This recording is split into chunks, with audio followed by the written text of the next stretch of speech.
Hello friends, I was just deadheading my daylilies and I was thinking that the lighting was perfect right now for a garden tour in my backyard.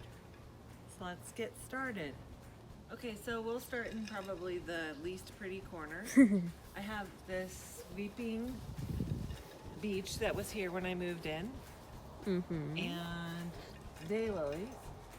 And this year I added 2 different kinds of phlox here and a trumpet vine to mask my dog's kennel.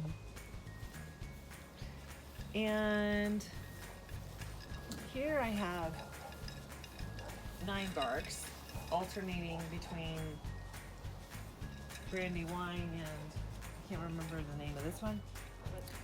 So I compassed them this year because they were planted by the original owner too close, and over the years they had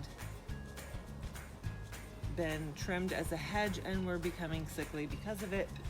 So we're doing a new start this year, and I'll cut them back by 1/3 each year. So that's why they look spin to the leaf. And over here I have a new bed that I added this year to give me space to play with annuals. So obviously I've got autumn joyceum, begonias, rose mallow from seed, backed by daylilies, zinnias that are about to get started, canna lilies that will be coral. And this bed continues along the garden path that heads to the fire pit with coleus, supertunias, superbena, zinnias, A lot of supers. Martha Stewart, Martha Washington, geraniums, zinnias from seed, leone, rose mallow.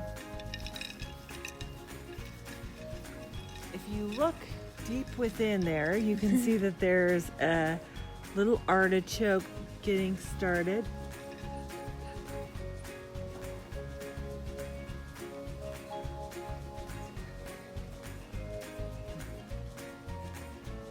And so I have perennial artichokes in here, which are going to add a lot of texture and dimension in future years. This year they're a little small. Okay, and this bed is rimmed by boxwoods. These I think are winter gems, and they might be sprinters. And then a bunch of perennials that I started by seed. Eryngium that hasn't taken off, blue star eryngium, mellow yellow, echinacea.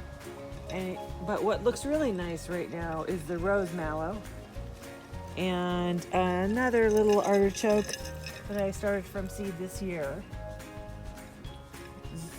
We're zone 7B. These are green globes. So we do get artichokes the first year. It'll get bigger. Today's July 3rd. And let's take a look at the seating area. Okay, so around this fire pit seating area, what I did is around this perimeter, we have the boxwood hedge that I just started, so it's little. And then around the back, we have this beautiful Alaskan cedar and a Japanese maple. So I added this year, this hosta, and then a bunch of lamium, some coleus, and we'll put the name of this later because I don't remember, but we've added this year. And then these I need to clip, but I'm cloud clipping these. It's like a tater tot arborvitae or something. Tater tot? Yeah. And then you can see what's happening here to my heuchera, even though I'm treating them for earwigs and slugs. Yeah. They're being devoured. Yeah. Just some Impatiens for color. A hydrangea that's had really rough years before it. This year's been its best year. It'll be better in future because we trimmed the trees above it back. Daylilies, astilbes that already bloomed.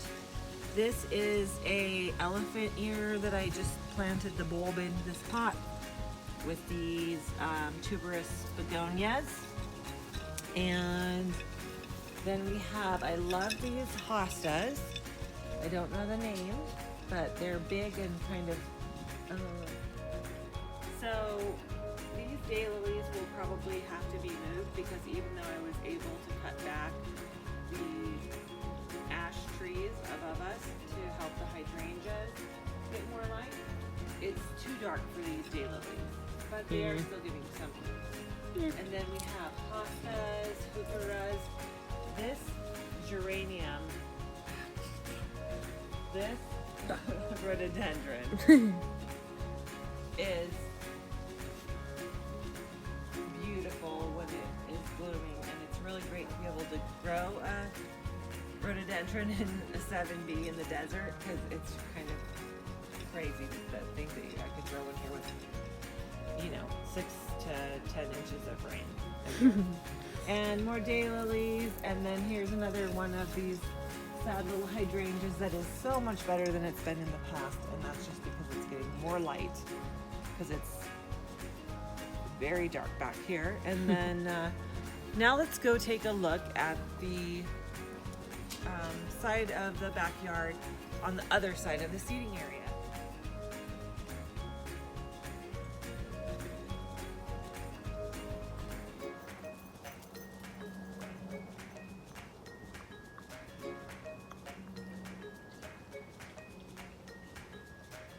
I realized 2 things I skipped. These 2 rose standards flanking the pathway to the seating area are not in bloom right now, but as you can see, they are covered in buds and they are about to go back into bloom, their second flush.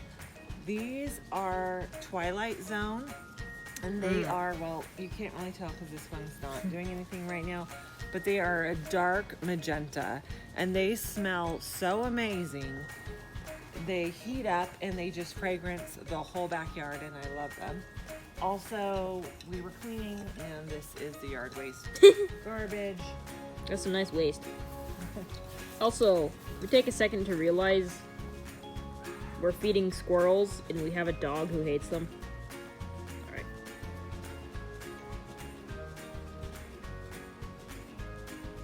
Okay, so on the other side of the path to the seating area, we have the same bed with basically the same plantings. Sedums, superbena, supertunias, also wave petunias because I like to experiment with how they work together and just their different growth habits. More zinnias. These daylilies are the reblooming and they're done. Rose mallow, dusty miller, and more sedums. So this bed is all brand new this year, and so it will probably change over time. This year is kind of an experiment in what I can do from seed and on a budget. What's interesting over here, I guess, is new this year the phlox and or just mixed impatiens from Costco right here. This is I think it's a Bloodgood Japanese maple.